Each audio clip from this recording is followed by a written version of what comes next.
Hello friends, I'm John Laspina, the carnivore teacher. I'm wearing Dr. Kiltz's t-shirt that he handed out at KetoCon Hack Your Health. And today I'm going to talk about Dr. Berg, actually. He was at KetoCon Hack Your Health in Austin, Texas, and he did an amazing talk about dry fasting, and then the other half of it was about ultra-processed food. When it was over, we were able to take a pamphlet that is kind of like 5th to 6th grade level to understand processed food and ultra processed food so that we can hand it to friends and family to help communicate how dangerous this type of food is that's prevalent, that's all over the place. So in this video, it might be a long video, but I'm going to go over the pages in the pamphlet because I read it over a few times. It's really good. And let's get started. It's called, as you can see here, The Truth About Ultra-Processed Food, aka Junk Food. Learn how ultra-processed foods affect health and well-being, and how to spot the top 3 dangerous hidden ingredients in every food. So we're going to go over that. Now I have a little picture of the Frosted Flakes and what it looks like to kids in the store and what it really is, which is UPF, ultra-processed food. It's toxic. Food, the definition of food, is that which is eaten to sustain life, provide energy, and promote the growth and repair of tissues. Ultra means beyond what is ordinary, excessively, extremely. And then processed means having been subjected to high heat, pressure, and added chemicals and extracts, and then they remove things and take things out. They add things, they take things out. So what are ultra-processed foods? Ultra-processed foods are products that contain no whole foods and don't resemble the original foods they're made from. They are designed to have a long shelf life and be highly profitable, convenient, and addictive, but lack required nutrients. Now, I'm a carnivore, and I know this is a picture of an avocado and a donut, but let's take the point. An avocado grows on a tree. It's not processed. If you were to eat some avocado, that's a whole food. If you were to eat this donut here, obviously, it's very ultra-processed. We don't have donut trees. Common ultra-processed foods are sugar-sweetened beverages, fast food, microwave dinners, sweets, snacks, cereals, so much more. These are the general categories. The 3 most used ultra-processed ingredients. This is interesting. Okay, if you were to cut down the ingredients in every single ultra-processed food, it boils down to just 3 ingredients. Starch, which is either modified cornstarch, modified food starch, cornstarch, maltodextrin, or dextrin. That's a starch. Okay, a starch is a long string of glucose molecules. And then the second thing is seed oil, which is commonly known as vegetable oil, even though there's no vegetables in that. It's made, it's like corn oil, margarine, canola, soybean, safflower. I list that a lot on my channel. That is the second of the 3 ingredients that is in all ultra-processed food. And then there's added sugar, known as glucose or glucose syrup or corn syrup or high fructose corn syrup or dextrose. And there's actually 250 different names that industry uses for the word sugar. So remember, I'm showing you just very generalized things here on his pamphlet. So how much of your diet is ultra-processed? Generally, this is based on the average American diet. So if you're watching this from another country, it may be a little different. If you are 6 months old up to 23 months old, 45% of the diet is ultra-processed. Think about Gerber baby food. Think about formula. Do you ever read the ingredients in a formula, moms? What you're feeding your children if you're giving them formula or Gerber's baby food? Then from the year 2 to the year 19 years old, 67% of the food in the standard American diet is ultra-processed. And then 19 years old all the way up to the present, 57% of the food you eat is probably ultra-processed. That's ridiculous. We're poisoning ourselves with this stuff. Different degrees of processing. You have an apple, which I don't eat as a carnivore, but it does appear naturally in the world on a tree. If it's not genetically modified and sprayed with glyphosate and all that stuff, you have something that just grows, right? That's stage 1. That's just an example. Stage 2 is turning it into applesauce. That's processed, because you're taking the apple and you're putting it in the food processor, right? I've made applesauce years ago. Then if you put it in a can and add glucose syrup, some kind of sugar, that's stage 3. You're getting more processed, right? And stage 4 would be Pop-Tarts. Apple flavored Pop-Tarts with icing is ultra processed. Do you see the stages there? It's pretty interesting. So how are processed foods made? Number 1, processing and removing. Mechanically separating, grinding, pulverizing, heating at high temperatures, adding chemical solvents, applying pressure, decoloring, and deodorizing. Step 2 is they add things. They add flavorings and sweeteners, flavor enhancers, texturizers, colorings, synthetic vitamins, preservatives, and stabilizers. I can't stop my facial expressions. I'm sorry. All right, processing removes crucial nutrients. You're taking out fiber, which I don't think is crucial, but you're taking out vitamins, minerals, trace elements, phytonutrients, antioxidants, enzymes, and beneficial microbes when they ultra-process foods. So are ultra-processed foods really food?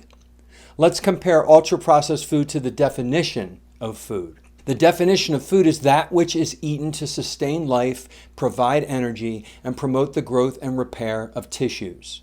Do ultra-processed foods promote health, energy, and growth?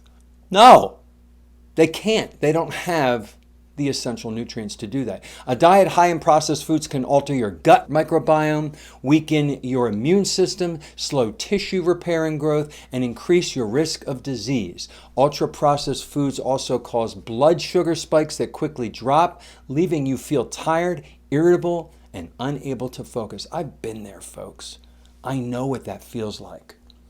Did you know the majority of ultra-processed foods are sourced from genetically modified dent corn, which is used for animal feed? It's not the good corn, it's the crap corn. Health effects of ultra-processed foods. Oh boy, look at this guy. I know, I have seen so many people who are shaped like this gentleman here. Chronic inflammation is the big one. That's why they put that at the top. Nutrient deficiency, obesity, hypertension, insulin resistance, type 2 diabetes, heart disease, stroke, colorectal or ovarian or breast or brain cancer, depression and anxiety, early death, thyroid dysfunction, infertility, hormone imbalance, dementia, Alzheimer's disease, non-alcoholic fatty liver disease. That's what ultra-processed food contributes to. This is why I believe doctors should be asking, when patients come into their office, the first question should be, talk to me about your diet. What are you eating these days? And the doctors never ask that question. It's ridiculous. It's ridiculous that they don't ask that question. Did you know that ultra-processed food consumption contributes to 10.5% of all premature deaths? I don't know, Dr. Berg, if that percentage is correct. I would think it's higher than that, but still, right? Why are ultra-processed foods addictive?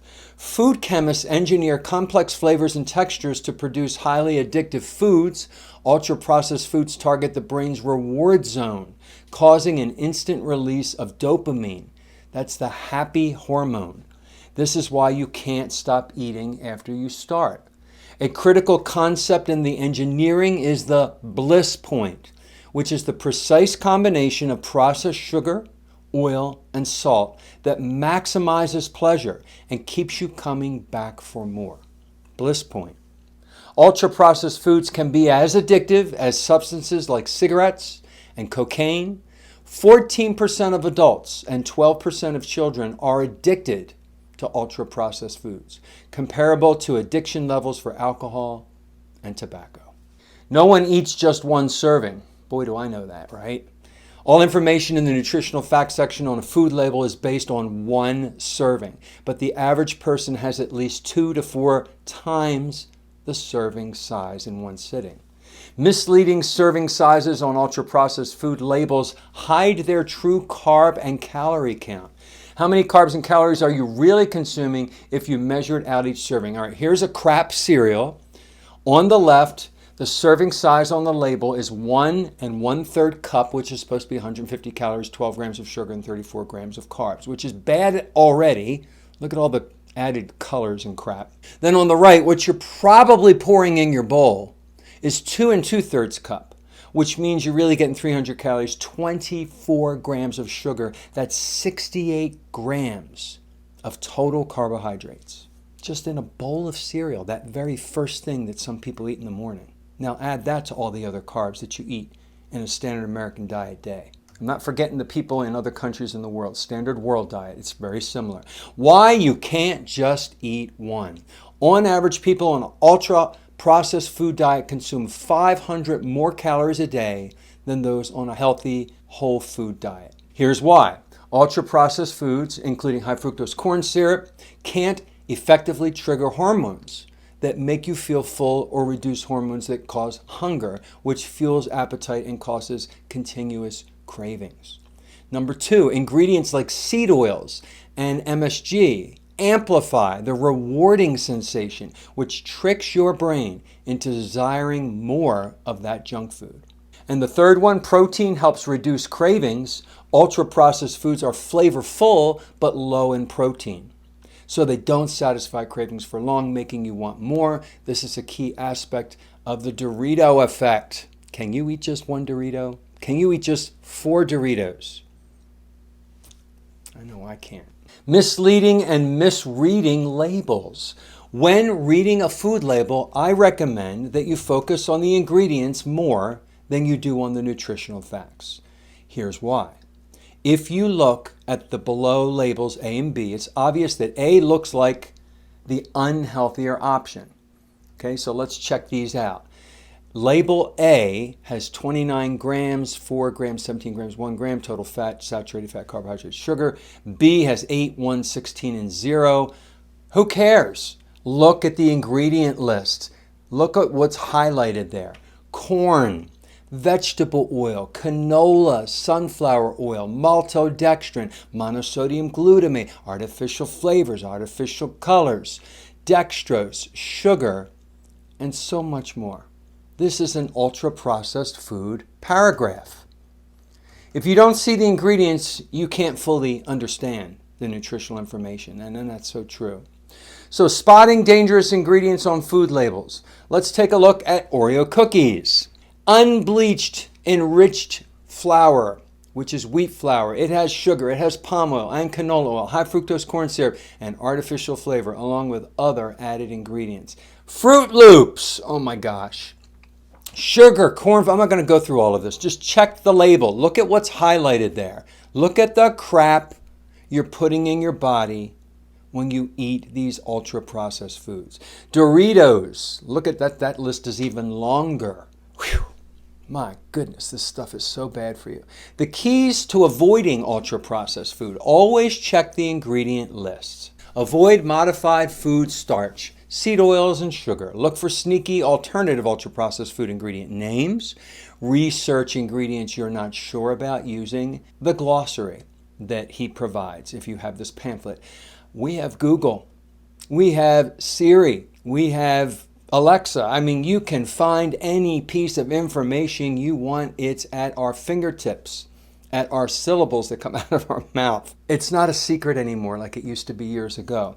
Here's a tip. If most of the ingredients on the food label sound like they belong in a science experiment, then it's an ultra-processed food. Dr. Berg provided with this pamphlet, it's so cool, a cutout that you can cut out and fold it up and put it in your wallet, dangerous ingredients to avoid, and this is just a small list so that it will fit in your wallet. A list of some sugars, some starches, some seed oils, and some other ingredients. This is so helpful and powerful to have. So if you want to take a screenshot of this as you're watching my video, I'll enlarge it, take a screenshot, send it to your printer, cut it out, fold it up, make it whatever size you want. When you're in the store being an ingredient detective, if you see any of these ingredients, don't eat it. For me, I don't even go up the middle aisles. Buy foods with one ingredient: meat, eggs, fish. All right, to me, it's easy. For carnivores, it's a 1 and a 0. It's not hard. But if you're doing keto or ketovore or low carb, you have to read labels because you're eating things that could be ultra processed.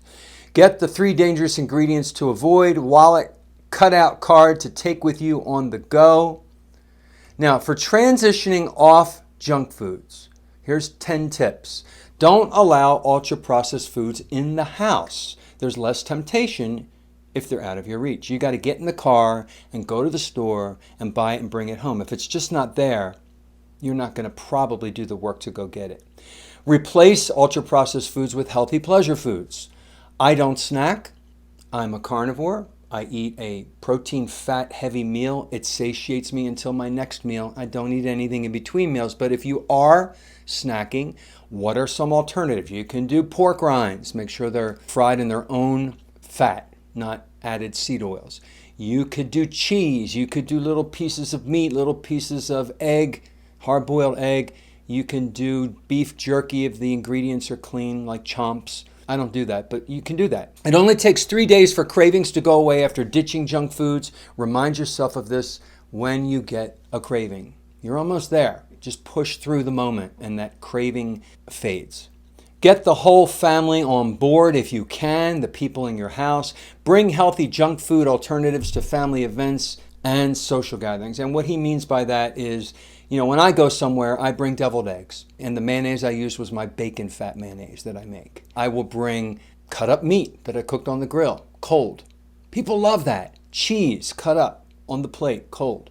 Now, if you're keto or ketovore, you bring different nuts and seeds. I don't believe in that because of all of the anti-nutrients, but some people do that. Educate yourself on non-nutrient dense foods so you know what to look for. It's all about education, folks. Create a healthy shopping list before you go to the store and stick to it. Prepare. Prepare. You will succeed when you prep ahead of time.